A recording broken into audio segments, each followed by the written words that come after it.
Good morning. तो last class में हम लोगों ने देख लिया था एक्सेलरेशन के बारे में। सर्कुलर मोशन चल रहा है ना हमारा चैप्टर, तो उसमें जो एंगुलर एक्सेलरेशन है वो वहाँ तक हम देख चुके थे। ठीक है, एंगुलर एक्सेलरेशन को किससे डिनोट किया जाता है, कोई बताएगा? हाँ बताइए। अल्फा से डिनोट करते हैं। एंगुलर वेलोसिटी को कैसे डिनोट किया जाता है? ओमेगा से। और एंगुलर डिस्प्लेसमेंट को थीटा से करते हैं ना। ठीक से बैठो ज़रा, सीधे एकदम। बूढ़े हो गए क्या? हैं? हाँ, सीधे ही बैठना। अब हमें इक्वेशन ऑफ मोशन फाइंड करना है। कोई पार्टिकल अगर सर्कुलर मोशन कर रहा है तो उसके लिए इक्वेशन ऑफ मोशन क्या होती है? जैसे अगर लीनियर मोशन की बात करें, लीनियर मोशन का मतलब समझ रहे हो क्या? मोशन इन 1D, 1 डायमेंशनल, या इसी को और क्या कहें, रेक्टिलिनियर मोशन। ठीक है, तो इस केस में जो इक्वेशन ऑफ मोशन है वो क्या होती है? v is equal to u plus a t, s is equal to u t plus half a t square, और v square is equal to u square plus 2as। ये तीन equations होती है यहाँ पे लीनियर मोशन में। ठीक है, अगर दोनों चैप्टर्स को कंपेयर करके पढ़ेंगे तो बहुत ज़्यादा आसान होगा। एक तो लीनियर मोशन और दूसरा ये सर्कुलर मोशन। यहाँ हम कंपेयर करके अगर स्टडी करें तो थोड़ा चीज़ें आसान हो जाती। कैसे? जैसे लीनियर मोशन में ये इक्वेशंस हैं, है ना। अगर हम बात करें सर्कुलर मोशन की,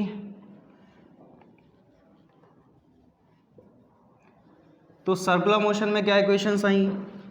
यहाँ पे v क्या होता है बताओ? इसमें ये v क्या है? What is v?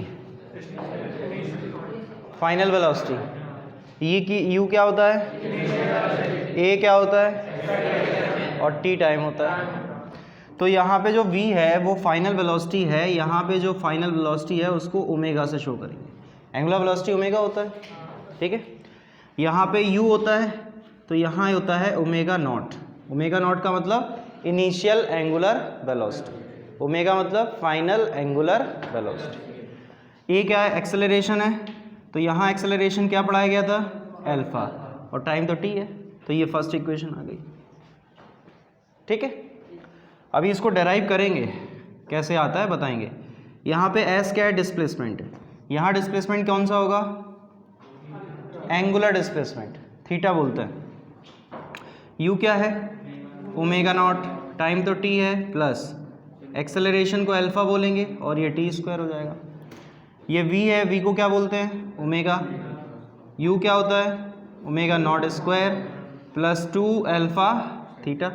तो ये तीन इक्वेशंस हैं जिनको हमें डेराइव करना है आज के लेक्चर में। ठीक है, तो इनको डेराइव करना स्टार्ट करते हैं। तो सबसे पहले फर्स्ट इक्वेशन ऑफ मोशन निकालेंगे। फर्स्ट इक्वेशन ऑफ मोशन, ठीक है, और ये किसके लिए है? सर्कुलर मोशन के लिए। लीनियर मोशन के लिए नहीं है, सर्कुलर मोशन की बात हो रही। कोई पार्टिकल सर्कुलर पाथ पे मूव कर रहा है उसके लिए बात हो रही है। ठीक है, तो by the definition of angular acceleration, by the definition of angular acceleration. ठीक है, एंगुलर एक्सेलरेशन का कल बताया था formula, alpha is equal to D omega upon D T. बताया गया था ना लास्ट क्लास में। कोई लिखेगा नहीं अभी, बोर्ड पे देखो अच्छे से पहले। Alpha equal to D omega upon D T बताया गया था। हम इस डी टी को यहाँ पे शिफ्ट करा रहे हैं, सो हो जाएगा D omega is equal to alpha D T. यहाँ पे अल्फा जो है वो उसका नाम क्या है? Angular acceleration. कोई भी पार्टिकल जब यहाँ मूव कर रहा, जब ये इक्वेशंस अप्लाई करते हैं तो हम ये मान के चलते हैं कि पार्टिकल का एक्सेलरेशन कांस्टेंट है। तो यहाँ पे भी हम क्या मान के चलेंगे कि पार्टिकल का एक्सेलरेशन कांस्टेंट है। यहाँ लीनियर एक्सेलरेशन कांस्टेंट है, यहाँ एंगुलर एक्सेलरेशन कांस्टेंट है। ठीक है, अदरवाइज हम इन इक्वेशंस को अप्लाई ही नहीं कर सकते। ठीक है, कांस्टेंट का मतलब समझते हो? जो किसी चीज़ पे डिपेंड ना करे, फिक्स हो, हर समय फिक्स हो, हर डिस्टेंस पे फिक्स हो। अगर एक्सेलरेशन लिखा है a is equal to 3t², तो ये बताओ एक्सेलरेशन जो है वो कांस्टेंट है या वेरिएबल है? ये वेरिएबल है, क्योंकि ये अलग अलग टाइम पे अलग अलग आएगा। t इक्वल टू 0 पे कितना आएगा? t इक्वल टू 1 पे कितना आएगा? 3। t इक्वल टू 2 पे कितना आएगा? अच्छा, तो अलग अलग आ रहा है हर एक टाइम पे, हाँ या ना? तो ये वेरिएबल कहलाएगा।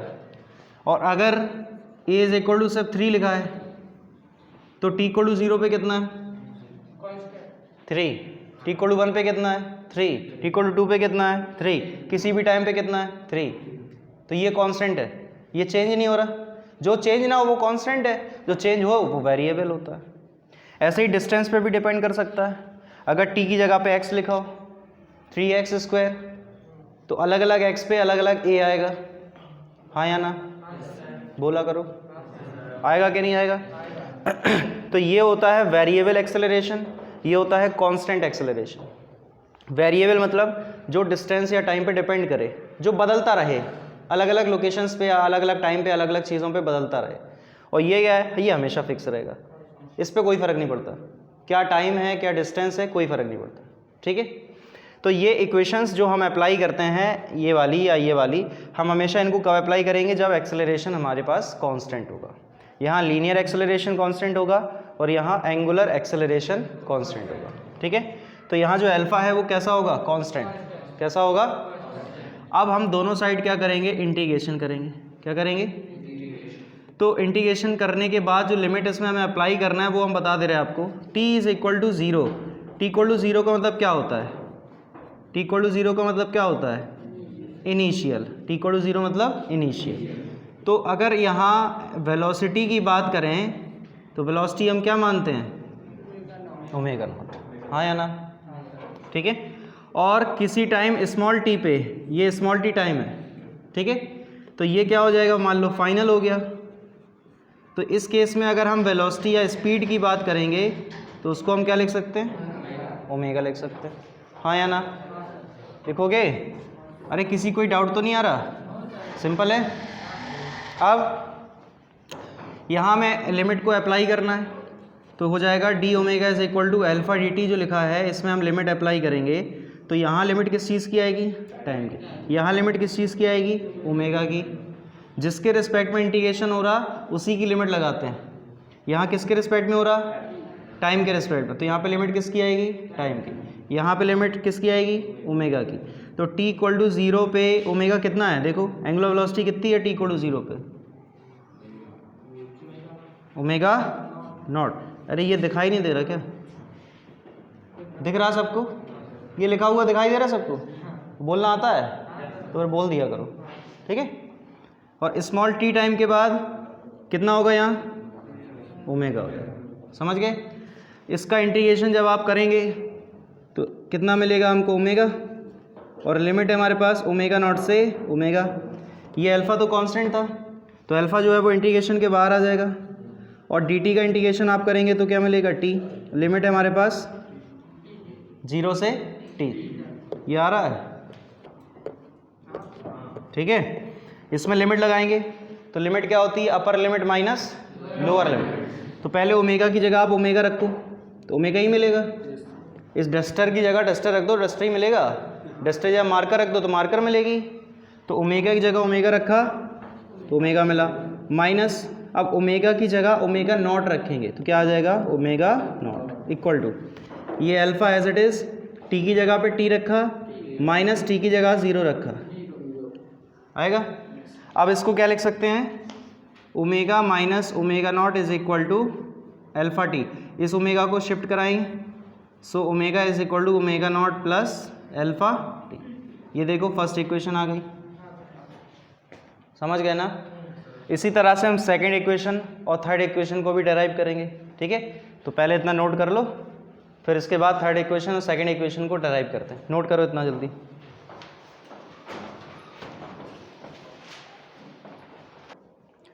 तो भाई नोट हो गया ना सबका? चलो इसको हटा दें, इस पोर्शन को हटा रहे, इस पोर्शन को हटा दे रहे, तो किसी और से कर लो। ठीक है। चलो भाई, अब ये तो हो गई फर्स्ट इक्वेशन। अब सेकंड इक्वेशन को डेराइव करना है, तो हम क्या लिखेंगे? Second equation of motion, second equation of motion, ठीक है। अब सेकंड इक्वेशन के लिए कैसे क्या करेंगे? देखो, फर्स्ट इक्वेशन अप्लाई डेराइव करने के लिए हमें एक्सेलरेशन की हेल्प लेनी पड़ी, ठीक है। सेकंड इक्वेशन के लिए क्या करेंगे? Bye the definition of angular velocity, ठीक है। एंगुलर वेलोसिटी को ओमेगा से शो किया जाता है, फॉर्मूला होता है D theta over D T.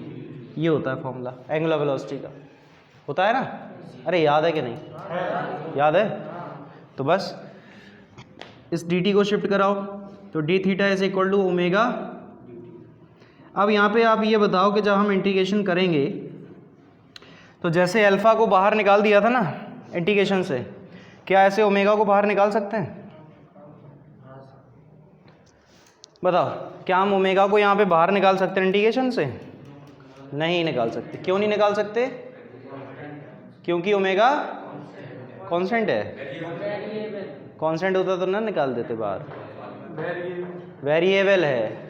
कैसे पता वेरिएबल है जरा? क्योंकि ओमेगा जो है वो टाइम पे डिपेंड कर रहा। देखो फर्स्ट इक्वेशन में ओमेगा जो है वो टाइम पे डिपेंड कर रहा, अलग अलग टाइम पे अलग अलग ओमेगा मिलेगा, हाँ या ना?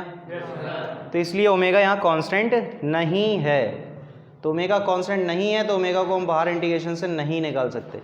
तो ओमेगा की वैल्यू हमें रखनी पड़ेगी। अब ये रखो, तो क्या हो जाएगा यहाँ पे? D theta is equal to integration of omega not plus alpha t, और ये साथ में क्या है? D t. ये डी टी दोनों के साथ आएगा, तो हो जाएगा हमारे पास d theta is equal to कितना? Integration of omega naught d t plus integration of alpha t d t हो जाएगा। टी इज इक्वल टू 0 पे कोई भी एंगुलर डिस्प्लेसमेंट तो होगा नहीं, अभी रोटेट ही नहीं हुआ पार्टिकल, और स्मॉल टी टाइम के बाद रोटेट हो गया होगा, कुछ ना कुछ रोटेशन हो गया होगा। मान लो थीटा घूम गया, कुछ घूम गया होगा, थीटा एंगल घूम गया होगा। ये क्या घूमता है? क्या है ये? इसको क्या कहते हैं? ये ओरिजिन है मान लो, याद करो, ये ओरिजिन है और ये पार्टिकल है, तो ये क्या है? Position vector. मूर्खानंद बैठे हैं, रामलाल, श्यामलाल, हरीलाल सब बैठे हैं। पोजीशन वेक्टर कहते हैं इसको। आवाज आ रही है? क्या कहते हैं इसको?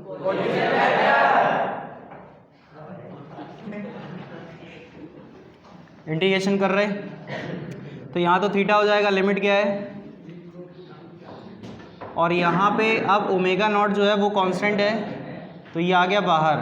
dt का इंटीग्रेशन क्या हो जाएगा? t, लिमिट है हमारे पास 0 से t, ठीक है, प्लस एल्फा, यहाँ t की पावर 1 है, तो t की पावर 1 का इंटीग्रेशन t की पावर 2/2, लिमिट। सही है? किसी को डाउट? अरे सही है, लिमिट लगाइए, थीटा माइनस 0, ये हो जाएगा ओमेगा नॉट, और इधर पे t माइनस 0 प्लस एल्फा, ये अपॉन 2 बाहर कर दें, यहाँ पे क्या t मिलेगा बस, लेकिन लिख दे रहे हैं टी स्क्वायर माइनस 0, ठीक है। सही चल रहा है ना? कोई दर्द तो नहीं हो रहा किसी को? बता देना दर्द हो। हाँ, थीटा इक्वल टू ये क्या हो जाएगा? Omega not t plus half alpha T square, ये हो जाएगा। ये आ चुकी है हमारे पास सेकंड इक्वेशन ऑफ मोशन। किस पार्टिकल की? जो सर्कुलर मोशन कर रहा है। लीनियर मोशन के लिए अप्लाई नहीं कर सकते इसको, ओनली फॉर सर्कुलर मोशन, ठीक है। ये तो नोट हो गया था शायद, इस पोर्शन को हटा दें।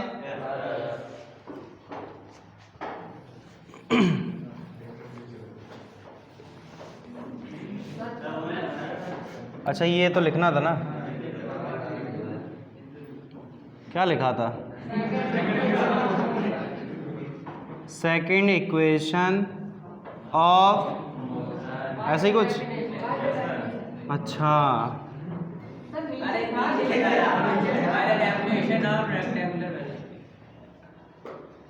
एक होता है कबाड़ी,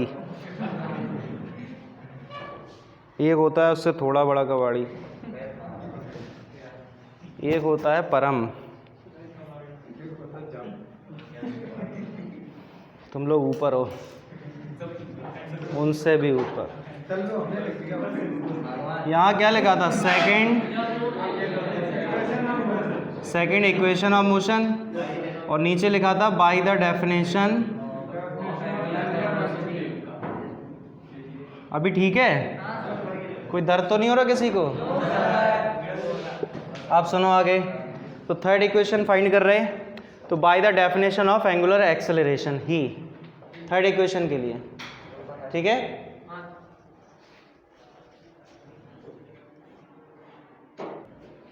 चल, तो इसकी डेफिनेशन लिखने के लिए हमारे पास है alpha is equal to D omega over D T.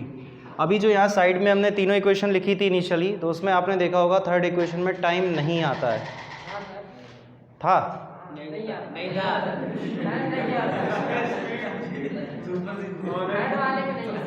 Third वाली इक्वेशन में टाइम नहीं आता है, लेकिन इसमें तो टाइम है, लेकिन इसमें तो टाइम, तो टाइम को हटाना पड़ेगा। तो मिटा देगा? कुछ करेंगे तभी हटेगा। बोले हटा दो, मिटा दो, इतनी हेडेक क्यों? तो यहाँ पे डी थीटा से मल्टीप्लाई और डी थीटा से डिवाइड किया, ठीक है? सर आपको कैसे पता? अरे यहाँ मैं परम ज्ञानी। ये देखो, ये कुछ होता है, कुछ कुछ होता है ये। अरे कभी तो हंस लिया करो यार। ओमेगा कहते हो उसको, डब्ल्यू नहीं।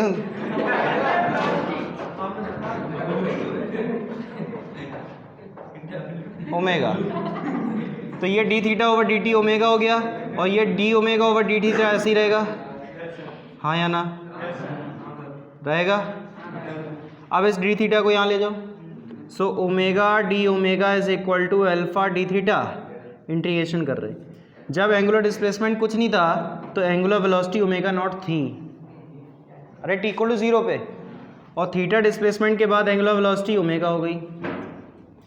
यहाँ ओमेगा की पावर 1 है, जैसे यहाँ टी की पावर 1 था तो टी स्क्वायर अपॉन 2, ऐसे यहाँ ओमेगा की पावर 1 है तो omega square upon 2, limit omega naught से omega is equal to alpha, और यहाँ तो अल्फा कॉन्स्टेंट बाहर आएगा जैसे फर्स्ट इक्वेशन में किया था, तो बचेगा सिर्फ डी थीटा का इंटीग्रेशन। सो थीटा होता है लिमिट है 0 से थीटा। कोई डाउट? बस इसको रखो लिमिट इसमें। So omega square upon 2 minus omega not square upon 2 is equal to alpha, और थीटा माइनस जी, थीटा माइनस 0 कितना होगा कि 0? एलसीएम ले लें, या एलसीएम ले लें? अच्छा एक बात बताओ, 1 माइनस 1 अपॉन 2 कितना होता है?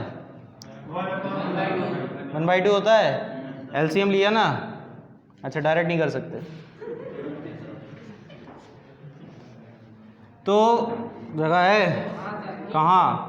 ये है जगह इधर? अच्छा दिख ही नहीं रही थी हमें तो हो जाएगा omega square minus omega not square upon 2 is equal to alpha theta. ये 2 जो है इधर multiply, so omega square is equal to omega not square plus 2 alpha theta. Omega not को भी उधर भेज दिया, तो ये आ चुकी है हमारे पास थर्ड इक्वेशन ऑफ मोशन। क्या हुई? प्लस प्लस लगा दिए?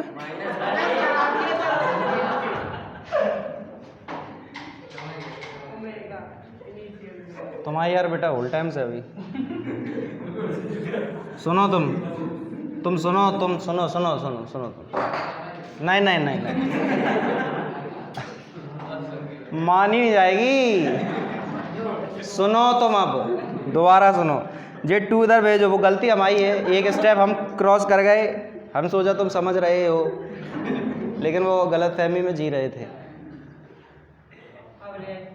कबाड़ी। इस 2 का बेटा इधर भेजा, सुन रहे रामलाल, भेजो यहाँ, ठीक है, दिख रहा उसमें? हाँ सर, तुम्हें तो दिख रहा, उसमें भी दिखना चाहिए। So omega square minus omega not square is equal to, ये 2 तो भेज दिया, कितना हो जाएगा? 2 अल्फा थीटा हो जाएगा। अब इस ओमेगा नॉट को उधर भेजो, माइनस का उधर प्लस हो जाएगा। So omega square is equal to omega not square plus 2 alpha theta, हो गया प्लस। आगे क्वेश्चन, कोई डाउट किसी को? तो आज इतनी रखेंगे, बाकी टॉपिक नेक्स्ट क्लास में, ठीक है। धन्यवाद आप सभी का।